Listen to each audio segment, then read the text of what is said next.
We're here kicking off the conference tonight with Reverend Yearwood and Kim Poole. It was a powerful session. The elders were present. That was powerful. We're celebrating 50 years of hip hop and how everything transitioned from where we started to where we're at now. The system, particularly of those who are in the civil rights movement, were in a situation where that was the go-to. It was to get out the vote. And I'm with that. I think that's okay, because we showed you. We registered 32,000 people in one day. So we with you on that. But the problem that I'm saying that for the hip-hop generation, for the next generation, is that there seems to be a lack of accountability and measurability when it comes to black politicians. And what I'm saying here is that how do we, listen, we work with the Congressional Black Caucus, but there are folks who will say that, man, the Congressional Black Caucus sometimes, misses the mark when they feel like more like the corporate Black Caucus. And so how do we in a position work? Let me be very clear. I want our institutions that we have to succeed. I want our communities to do well. But the problem is that with democracy in this conversation is that if people are in these positions and they're forgetting about their community, only to give lip service, that's the reason why people don't understand the importance of this convening. We got to fight for clean air and clean water, but this administration ain't doing enough when it comes to protecting black people as far as clean air and clean water in our communities. And we could say that. I don't feel bad saying that. I don't feel bad being in a position where I can be like, yes, you're doing good, but I can also tell you, you ain't doing enough. Why aren't we doing that within our community? Our faith in the system has confused how we survive in the system. Like, yes, we need to get resources from the system. Let's get them. Let's go get it. Yes, we need to work within the environment that we're in, but at the end of the day, we can never forget where we are and how we got here. And the moment that we do that, we hold black politicians accountable, thinking that they're going to use this system that was designed to oppress us, that only survives when we are in our lowest positions. When we're weak, we forget that they represent that, and they can only do but so much.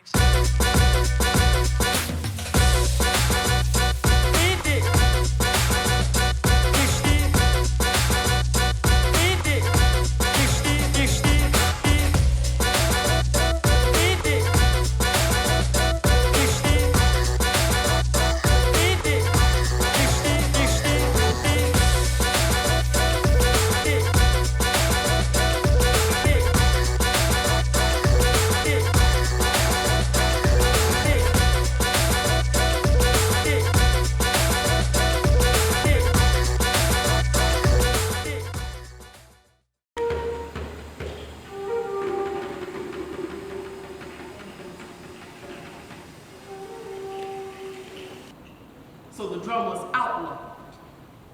The drum was outlawed because we were communicating. But did that make a difference to us? No. How about no? Because we are highly intelligent people. So we put the drums in our feet. We put the drums in our bodies. We patted you. And we started talking. And that was the way to talk about the massa without him knowing that we were talking about. Hip hop came from these drums. I'm going to show you what I mean, my hip hop brothers. Hello. So, Hello. and sisters. We ready. Hello. We ready. Hello.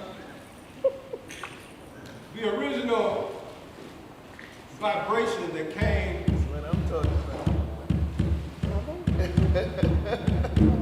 Came like this.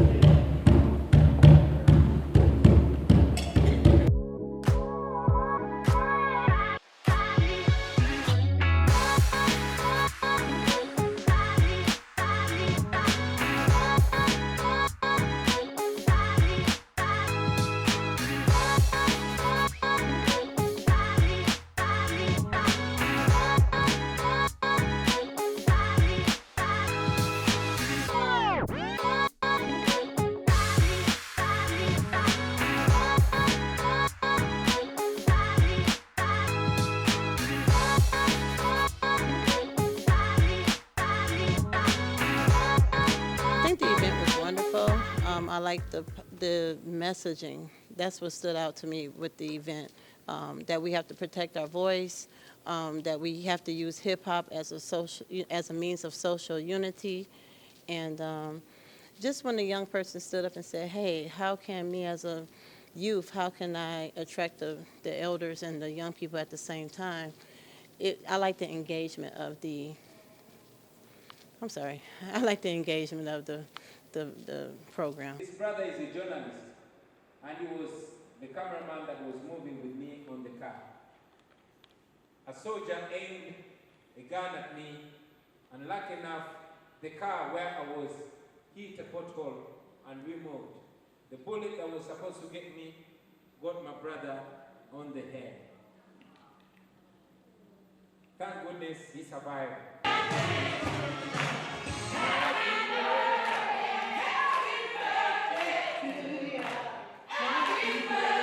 Whole life, most places that I've been, we ignore the individual liberation.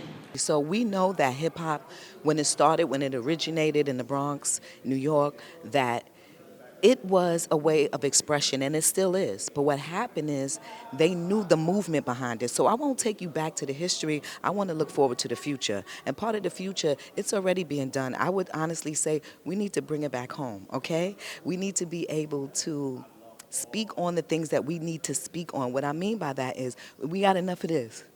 We got enough of all of that. We know what they have tried to do and what they have been doing. Now it's time to take it back. The KRS-Ones, the Chuck D, shout out to Chuck D. Shout out to all of these people that are still here. First of all, the people that have paved the way should have life insurance. Why don't we take care of our people the way that we do? So what we need to do is incorporate this into the schools, make it a class. I know Nas, they have his stuff in some of the colleges. We need to bring this back to the grade level so we can teach them about the meta world and how this can be a part of what they do. I hope that you are now aware that there are many Africans and Africans in the diaspora in Europe. For centuries, Black artists have used their creative expression to illustrate their stories of struggle, survival, and triumph to not only inspire, but to ignite and invoke cultural movement. The lion doesn't care that it's not as fast as a tiger. The lion doesn't care that it's not as wise as a fox. The lion doesn't care that it's not as agile and the fastest animal like a cheetah, like a leopard. It's the attitude of the lion that makes the lion to be the king of the jungle. Guess what, y'all? Knowledge is not power. Yeah, let me say that again. Knowledge is not power. Because if I give you all the knowledge in the world and you use it on absolutely nothing, nothing changes. 0 times anything is still 0. I think that hip-hop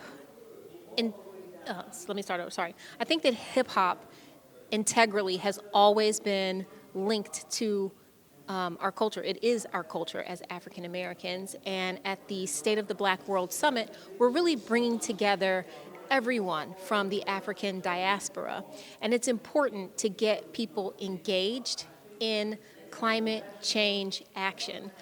Climate change is the biggest challenge for our generation. It's a crisis, and it takes all hands on deck. And Black and brown communities around the world are disproportionately affected by climate change impacts. So to the extent that we can really link hip-hop and environmental action, we can really make an impactful change in moving the needle on climate action.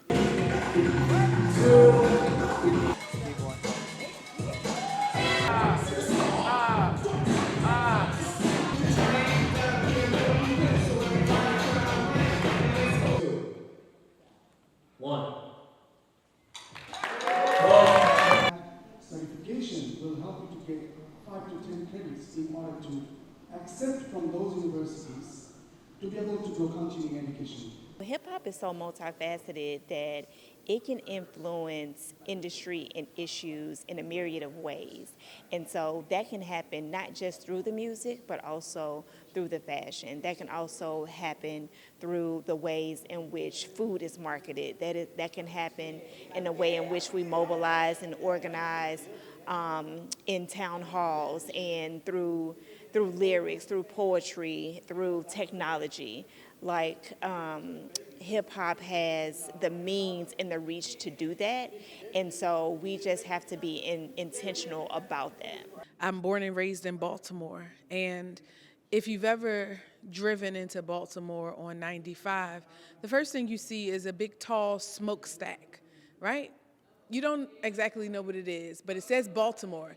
It's almost become like a staple, like we've grown fond of it, because it's like a part of the cityscape. When you look downtown, it's a tall white tube, and it says Baltimore, and out of it comes this smoke. And growing up, I mean, it's been there my whole life in Baltimore. Growing up, we never really knew what it was, but as I became more aware of climate justice, I realized that they had in my city a trash incinerator. So all the trash from New York City, Philadelphia, Delaware, they're sending all of this trash to be burnt in Baltimore. And when I think about like the time I spent teaching in the school system, there were so many kids that had asthma. And I feel like these things are connected. Not being able to breathe, burning trash in our city. Like air is a everybody, right? We all deserve the right to breathe.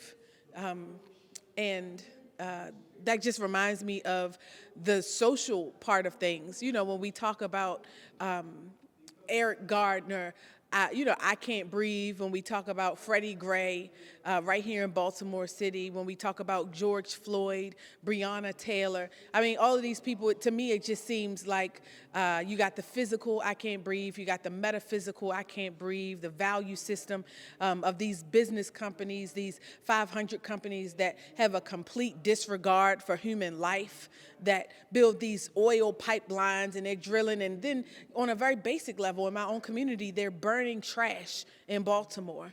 And our elected officials have allowed them to do that for years. Like I said, all my life, I've grown fond.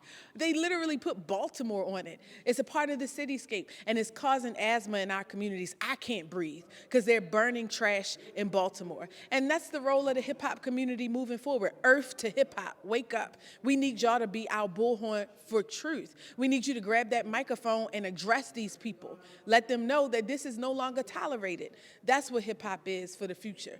And honestly, water is a everybody, air is a everybody, and I can't breathe. I think it's important that we understand that holistically. I do think in terms of environmental justice, I think that hip-hop artists could do more. I think that creating songs about it would be helpful. I think putting some money behind it would be helpful. The music is strong when the culture is strong. And so artists come through when the people say that they need them to come through. Like when there's like the uprising happening here in Baltimore, when there are issues with the water crisis in Flint, artists responded to that when it got to the bubbling level that whether it was Black Twitter or whatever else was telling them it's like, this is something we need to respond to.